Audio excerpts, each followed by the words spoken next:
বিলাক সমানুপাতিক হয় তাৰ কাৰণে এখন ৰেচনেলাইজেশ্যনৰ পদক্ষেপ এটাও লোৱা হৈছিল।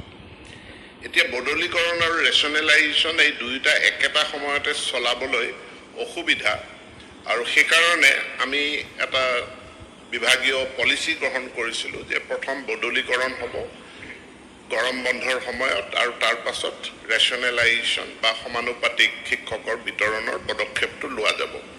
মই আজি সদনক জনাবলৈ পাই সুখী যে ইতিমধ্যে আমি ৩১,৩৪৪ গৰাকী শিক্ষক শিক্ষয়িত্ৰীক অনলাইন পৰ্টেল যোগেদি কোনো ধৰণৰ ফিজিকেল ফাইল নোহোৱাকৈ আমি তেওঁলোকৰ বদলীকৰণ আমি সম্পন্ন কৰিছোঁ যোৱাকালিলৈকে।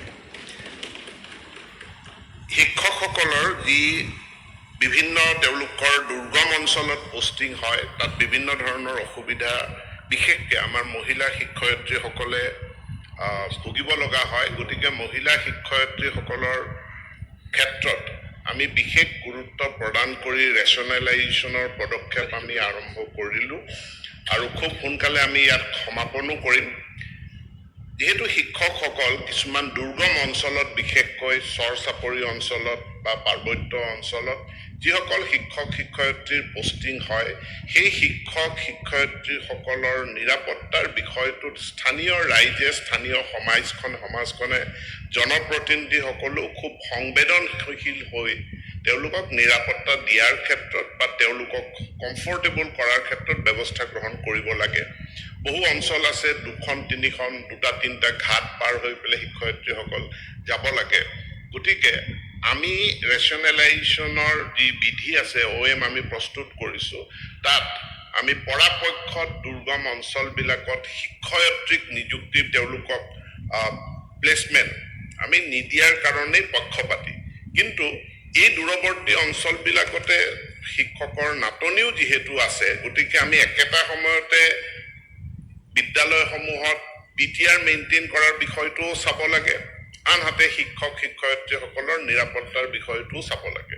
এতিয়া জনীয়া সমষ্টিৰ মাননীয় বিধায়ক গৰাকীয়ে তেখেতে নিজে উত্থাপন কৰিছে যে তেখেতৰ এখন বিদ্যালয়ত 250 গৰাকী ছাত্ৰ ছাত্ৰীৰ বিপৰীতে 3জন শিক্ষক শিক্ষয়িত্ৰী আছে। শিক্ষক শিক্ষয়িত্ৰী তাত যাব, তাত থাকিব, কিন্তু সেই শিক্ষক শিক্ষয়িত্ৰী তেওঁলোকৰ নিৰাপত্তা বা তেওঁলোকৰ তাতে অঞ্চলত যাতে তেওঁলোকে কমফৰ্টেবলি শিক্ষা দান কৰিব পাৰে, সেই বিষয়টোতো স্থানীয় সমাজখনে বা বিধায়কগৰাকীয়ে তেওঁ পদক্ষেপ গ্ৰহণ কৰিব লাগিব। এতেকে আমি ৰেচনেলাইজেশ্যনৰ প্ৰক্ৰিয়া এতিয়া আৰম্ভ কৰিম।